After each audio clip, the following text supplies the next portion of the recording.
Husbandos and waifus, what's going on? My name is HERMSAUR and welcome to another reaction review of My Hero Academia. Now before we get started, if you guys haven't already, please subscribe because we're trying to grow the YouTube channel just a little bit. Before we get started, there's something that I did want to talk about, but if you guys want to skip ahead into the reaction, there will be a little chapter thing so you guys can skip ahead. I just want to address a comment. I'm not going to show it on screen because the way he put it made it seem like he wanted some attention. Said, still think people complaining is the reason this sad display of an episode. Be sure to put this one in too, Smile. I'm not gonna put your comment because you asked. Ha! I will say that I did enjoy the episode, so I don't know where you thought I disliked the episode. Yes, the episode skipped out on stuff. It wasn't perfect. It was decent. So I think, like I said, even to the last episode, I'm still holding judgment into where this is all going to lead off to. If they're truly going to adapt it extremely poorly. This pacing is a little fast, but we'll see. I mean, it could still, even though the pacing's fast, it could still be decent. I feel like people think that it's either perfect or it's just trash. So let's just see what happens, especially since I know My Villain Academia is such a loved arc. Anyways, guys, let's see what's going to happen this episode. I'm assuming it's going to be based off of Liberation because that was the part that was skipped. Yeah, they're really starting off with the Liberation Front. Okay, we found some connections with the League, and this is before they caught Garan. So I'm assuming this is the part where they're catching Garan. Now, this part, honestly, that we're seeing is moving pretty quickly. Interesting. We didn't get the full introduction that we got in the manga to here of Redestro. It was pretty cool, I'm not gonna lie. So let's see what happens. Obviously, if they end up showing it, then we'll talk about it. Ooh, title change.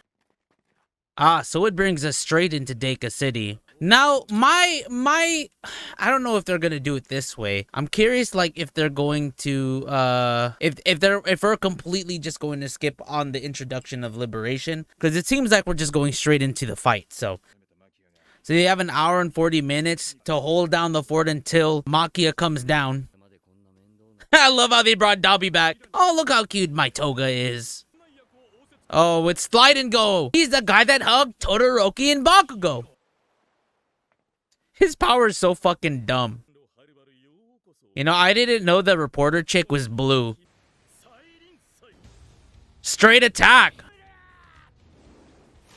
Oh, no worries about killing people. This is the best part about villains because, you know, heroes, they're all about saving. They don't want to kill anybody unless it's necessary. Shigaraki don't give a fuck.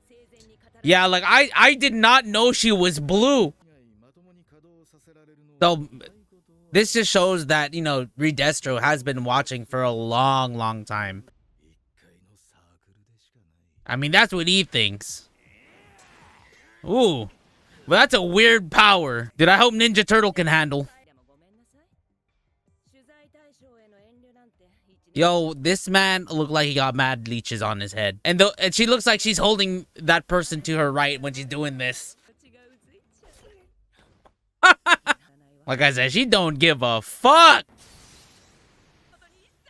So it's kind of cool to see the villains versus villains at work because obviously they don't care about each other's lives. I wonder if there's a limit to how many things she can touch and turn into landmines. Oh, let's go! Toga's moving! Yeah, because Toga's great! She learned it by instinct? Oh, fuck. Oh, shit! They just exploded themselves! They don't give a fuck about their... Oh, my God, dude. Oh, no. That's actually very sound advice about how to get an interview and how to make it capture hearts of people.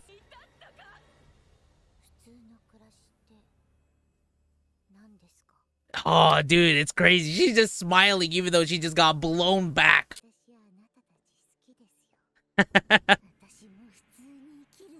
Oh, ooh, you felt that creepiness. Okay.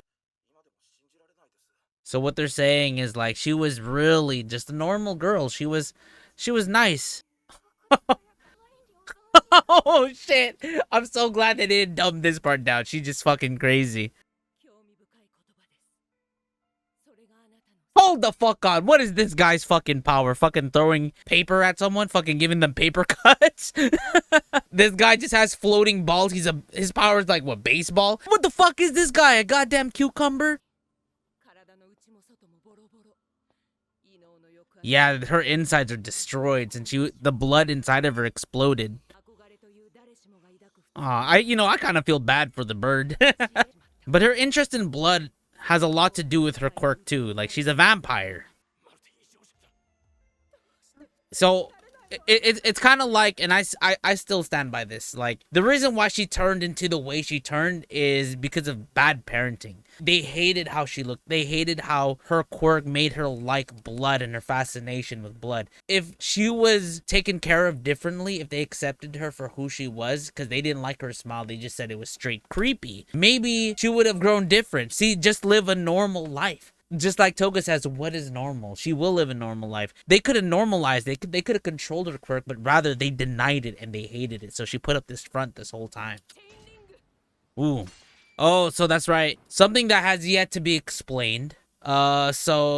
So what I'm thinking, you know how we got that whole intro, the Liberation. I'm assuming every start of the introduction of the Liberation Army is what we're going to get. Maybe. I could be 100% wrong. We're going to get introduced into Redestro, the Liberation Army, the Detonarat Company, so many different aspects that I'm assuming we're going to get through, like, the introduction. Should they have done it that way? I don't know, because I feel like it kind of takes away the magic. But I'm hoping that they do that because we don't understand where she got that fucking weapon from.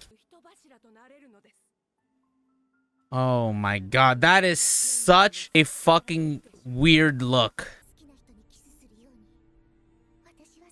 I sip the blood of those I love. That's just her way of showing affection. And now she's Ochako. That's not what she's thinking, though. I love that even though her life is in danger, she's still thinking about all of this. So not only does she get their looks, she also gets their powers. I thought this was a running thing because of the My Hero Academia game, One's Justice. But I guess this was the first time this actually happens. Dude, she has her soaring through the sky. Oh my god, dude, she's moving quick. Dude, she's moving faster than Ochako would move. They're all in the fucking air. She went plus ultra. That's what usually happens when you're close to death. You fucking level up. Yeah, live normally in her words. Dude, this looks so fucking creepy. I love it. Shit. I guess they censored that part of her getting her head crushed. Straight up destroyed her. But she's smiling. The things we hate should be destroyed.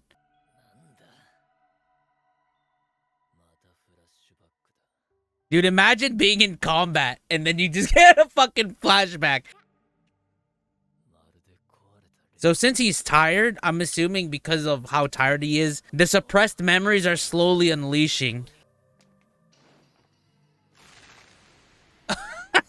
Straight up made them disappear. Shigaraki leveled up. They're all leveling up, but I think it's just because he's fucking tired. An ice climber. So calm even though his ice melted. So he controls ice. He doesn't make ice. So I wonder what happens if he runs out of ice. Is it GG? It's a bit different than Shoto's power.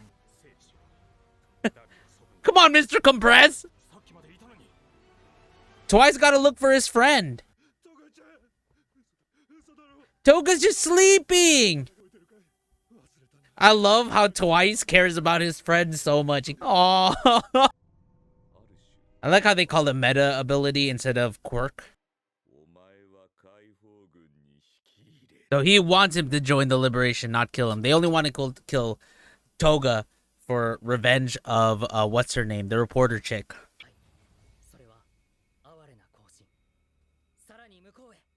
Okay.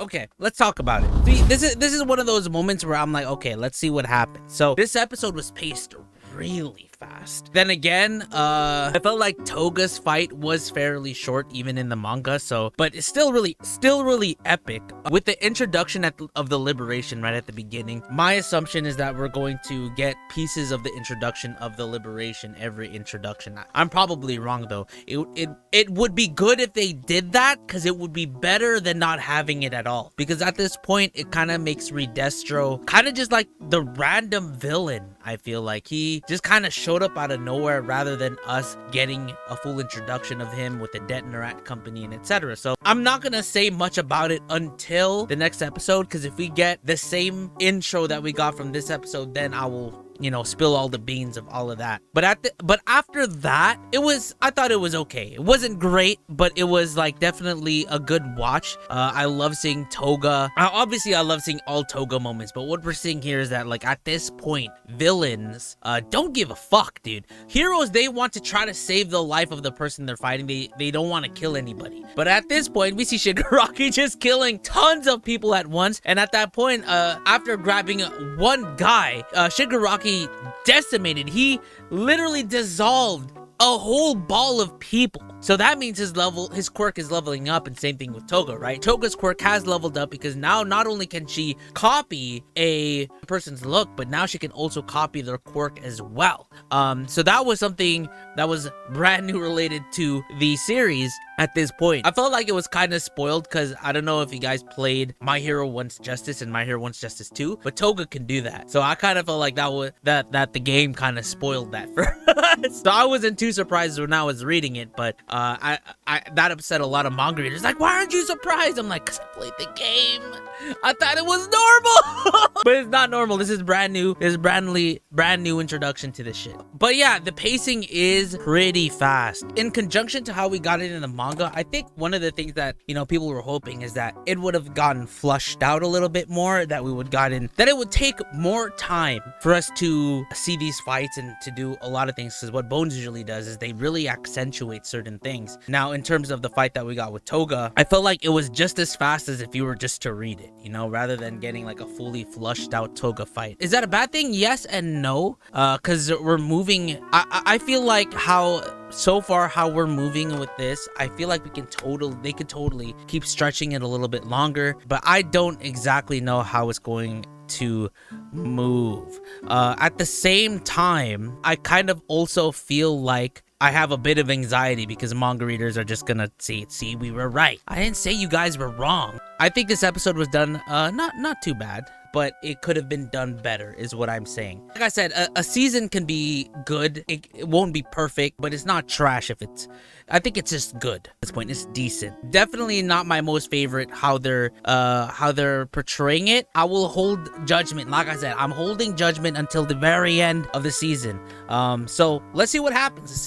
Let's see how they portray it. But anyways, guys, that's my reaction review of My Hero Academia. If you guys enjoyed, make sure you guys go drop a like, and I'll see you guys in the next one.